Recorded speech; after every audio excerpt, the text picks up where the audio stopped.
Okay, hello, I'm Nancy, and this is part 2 of my experience at the Joslin Diabetes Center for the closed-loop glucagon pump study. Today was my final day, the second day of it, in the second week, and I got the actual glucagon today in the pump. Last week I had gotten the placebo, and they rescued me with IV glucose. Today, what happened was they gave me an Ensure to make me crash, and well, it made me spike, and then I crashed, and I felt the pump giving me the glucagon. It hurt a little bit when it went in, but it went away fairly quickly. And then I waited to see what would happen, and they kept checking my numbers, and it turns out that I did not react to the glucagon. So they gave me a glucagon injection. They normally would have put it through the IV site in my arm, but they couldn't use the vein because it was irritated from the iron infusion that I had had on Monday. So they couldn't push it through the small vein that they had the second IV in. So they gave me the injection in my leg.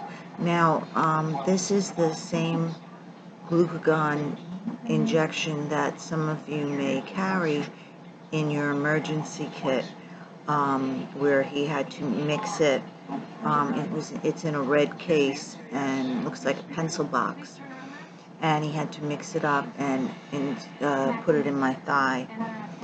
And then we waited, and then they said that didn't work, and they came to me with a glucose gel tube, and I had half of it and waited a little bit, and then I had the other half and waited a little bit. Oh no, then I had lunch, okay?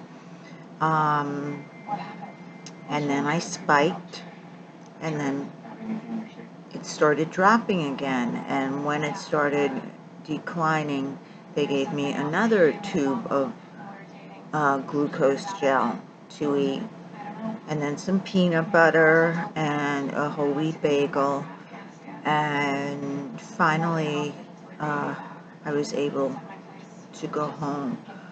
So around 11 a.m. is when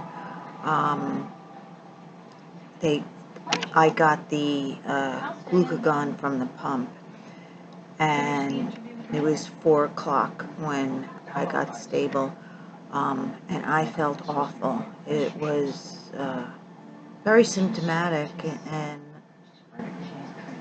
before I left, the director of the hypoglycemic clinic, Dr. Mary Elizabeth Patty,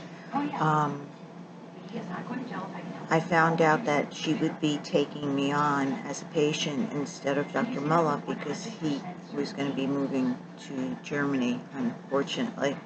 But Dr. Patty is the director, and she, from what I understand, she discovered this condition, and she's brilliant. So I am very, very lucky to be her patient.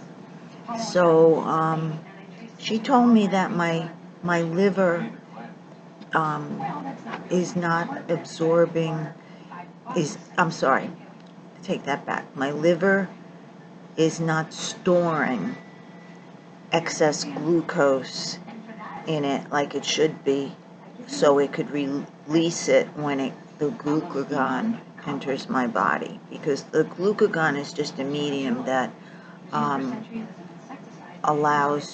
tells your liver to release excess glucose. so you can bring your blood sugar down. And she had gone over my food chart log and said that I really wasn't eating enough, and I especially needed to eat more complex carbohydrates. So I am going to kind of revise my diet and start eating a lot more of complex carbs, and we'll see what happens. When I see her next, she'll decide if she's going to put me back on the carbose medicine, and then there's a couple of other medicines she can try. One is it's a very complicated name, but it's you inject it a few times a day, but they have side effects. So it would be wonderful if my body would allow me to just do this with diet. But she stressed to me that this is not my fault.